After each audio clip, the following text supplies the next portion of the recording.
이번 대회는 사회대회이고요. 이 사회대회에서는 여러분들이 출발에서부터 도착할 때까지 빠르게 이동하는 배를 설계하셔야 됩니다.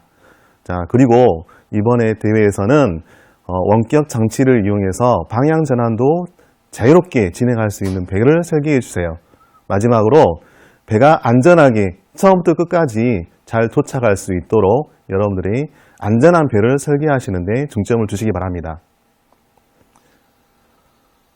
대회 전까지 여러분들은 다음의 내용을 포함한 창작 설계도를 작성해서 가지고 오시면 됩니다.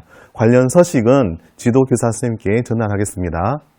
자, 여러분들은 빠르게 지나갈 수 있는 배는 어떤 설계가 된 것인가 충분히 고민을 해보시고요. 그리고 방향 전환을 한다든지 여러 가지 저항이 만났을 때 안정적으로 진행하는 배에 대해서 충분하게 고민을 하시고 그걸 창작 설계도에 반영을 해서 가져오시면 되겠습니다. 이 사전 교육 영상은 이런 진행 상황에 대해서 어떻게 하면 빠르게 진행할 수 있을 것인가 또는 안정적으로 진행할 수 있을 것인가에 대해서 좀 도움을 드리고자 시작을 하게 되겠습니다. 자, 배를 빠르게 움직이려면 어떤 것을 신경 써야 할까요? 예, 배를 빠르게 나가려면 추진력이 커야 되겠죠. 두 번째로는 공기의 저항을 많이 줄여야 합니다. 그러면 추진력을 키우기 위해서는 어떤 것을 신경 써야 할까요? 예, 모터가 힘이 좋으면 좋겠죠. 그 다음에 전력이 클수록 모터의 추진력은 커집니다. 하지만 이번 대회에서는 여러분한테 같은 모터와 같은 전력을 가지고 진행할 수 있도록 하겠습니다. 자, 다음에 저항을 줄이는 방법에 대해서는 여러 가지를 고민을 해볼 필요가 있는데 크게는 세 가지를 먼저 생각해 볼 수 있을 것 같아요. 공기저항, 바람이 불면 배가 앞으로 진행하는데 영향을 받을 수 있습니다. 또한 수면과의 마찰, 그러니까 배가 진행하는 도중에 물과 쓸리는 현상, 그 다음에 파도가 쳤을 때 그 파도를 헤치고 나갈 때 이 저항이 발생할 수밖에 없어요. 이것을 줄이기 위한 배가 어떤 배일까 고민을 많이 해보시기 바랍니다. 또 만들면서 전력장치의 연결 과정 중에 저항이 많이 발생할 수도 있습니다. 이 저항을 줄이기 위해서 어떻게 설계하는 것이 어떤 도움이 될 것인가를 충분히 고민을 해보시기 바랍니다. 다시 한번 강조해 드리지만 이번 대회에서는 제공되는 전원장치와 모터 이외에는 허용되지가 않습니다. 다만 여러분이 받은 이런 전원장치와 또는 모터를 다양하게 변경해서 하는 것은 창작적 허용이기 때문에 변경해서 사용하는 것은 가능합니다. 다시 한번 말씀드리지만 전원장치를 추가하거나 모터를 더 좋은 곳으로 바꾼다, 이것은 되지 않겠습니다. 대신에 여러분들은 배를 만들면서 저항을 줄이기 위해서 많은 부분을 신경 써야 할 것 같아요. 어떤 부분이냐면 바람을 견디고 앞으로 나갈 수 있는, 바람을 견뎌서 잘 진행해 나갈 수 있는, 혹은 바람의 도움을 받아서 오히려 더 빠르게 갈 수 있는 이런 장치의 배를 만들어 보는 건 어떨까요? 또한 물의 저항을 이겨내기 위해서 배의 모양이 어떻게 되는 것이 빠르게 나갈 수 있을까? 예를 들면 배 바닥이 얍상한 것이 더 빠르게 나갈 것인가, 아니면 배의 면적이 넓은 것이 빠르게 나갈 것인가, 혹은 앞의 모양을 뾰족하게 만드는 것이 잘 나갈 수 있는 것인가, 이런 것들을 고민을 많이 해보시기 바랍니다.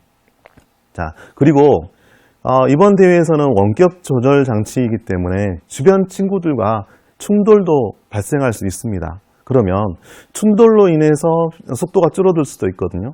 혹은 충돌로 인해서 자기가 배가 위험 상황에 벌어질 수도 있거든요. 이런 점들에 대해서 어떻게 하면 안정적으로 배가 진행해 나갈 수 있을까 고민해 보는 것도 필요합니다. 또한 1회, 2회, 3회 대회에서 가장 문제가 됐던 것은 물의 수심이거든요. 물의 수심이 11cm 정도가 되는 얕은 부분도 있습니다. 배를 너무 깊게까지 잠기게 만들면 가다가 저항 때문에 진행하지 못하는 경우도 발생할 수 있습니다. 그렇기 때문에 설계할 때 이런 점들을 충분하게 고려하셔서 설계를 해보시는 게 도움이 될 수 있습니다. 자, 이게 지난 대회에 있었던 어떤 대회의 모습인데요. 옆에 충분히 바람을 막을 수 있는 장치를 했지만 그전에도 바람의 영향을 받아서 가다가 휘거나 하는 일들이 발생을 했습니다. 또한 물을 휘쓸고 지나가면서 옆에 있는 레일에 만나서 진행하는데 속도가 줄거나 혹은 전자장치들이 잘 연결되지 않아서 가다가 멈췄는데 다시 연결을 시켜서 돌려야 하는 그런 일들이 발생했거든요. 그러니까 여러분도 이런 점들에 대해서 충분히 고민을 해보시고 어떻게 하는 게 더 빠르게 나아갈 수 있을 것인가, 또 어떻게 하기 안정적으로 나아갈 수 있을 것인가를 고민을 해보시기 바랍니다. 자, 이번 대회에서는 원격 장치로 배를 회전시키는 방법이 도입이 됩니다. 그러면 두 개의 모터를 가지고 배를 회전시킬 수가 있거든요. 어떻게 하는 게 회전이 될까요? 자, 두 개의 모터를 같은 회전 속도로, 같은 세기로 진행한다면 앞으로 나가겠죠. 한쪽을 천천히 돌게 하고 반대쪽을 빠르게 돌게 한다 라고 한다면 어느 쪽으로 휠까요? 회전이 적은 쪽으로 휘어갑니다.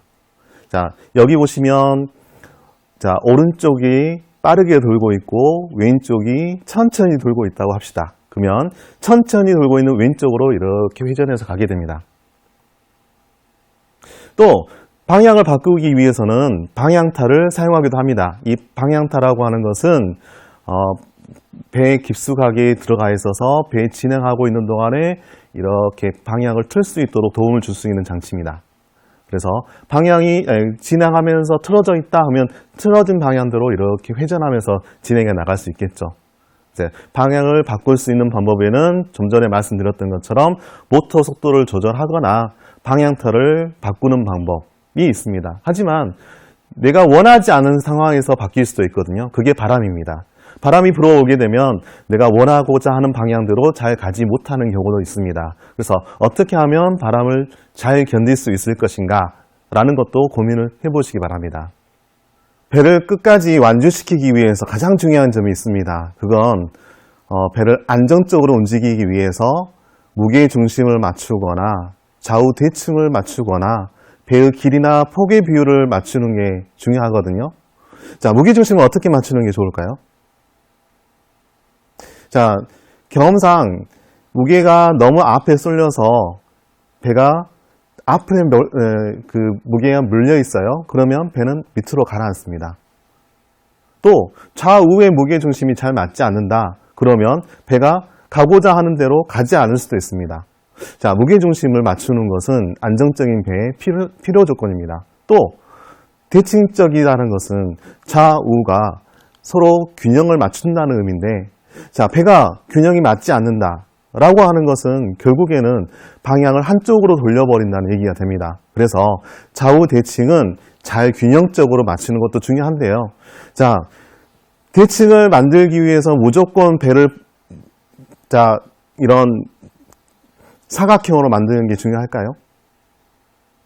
사각형은 좌우 대칭이 잘 맞아요. 그런데 앞으로 나가는 데는 힘들겠죠. 자, 앞으로 잘 나갈 수 있으면서도 안정적이다 라는 것은 유선형 형태, 그러니까 물고기 모양의 형태처럼 매끈한 형태일수록 앞으로 잘 나갈 수 있으면서 대칭적이다 라고 말할 수 있겠죠. 자, 배의 길이와 폭은 어떨까요? 배가 너무 폭이 작아요. 그러면 이것은 회전하는 동안에 엎어질 수 있습니다. 그리고 배를 너무 짧게 만들거나 너무 길게 만드는 것은 어떤 일이 벌어질 수 있을까요? 자, 배가 점점 커져요. 커지면 저항도 같이 커질 수밖에 없거든요. 그래서 적절한 길이와 폭을 맞추는 것은 배를 안정적으로 나가는데 필수 조건입니다. 그래서 여러분들은 이런 배의 설계에 빠르게 갈 수 있는 방법도 필요하고, 그 다음에 어떻게 하면 균형적으로 움직일 수 있을 것인가에 대한 고민도 필요합니다. 자, 여러분들은 나중에 직접 6월 10일 날 오셔서 배를 직접 제작도 해보시면서 여러분이 설계한 대로가 잘 맞게 설계가 되는지 확인을 해보실 수 있습니다. 자, 여러 선생님들이 나중에 도움을 주실 거고요. 자, 설계를 잘 해오시기 바랍니다. 네.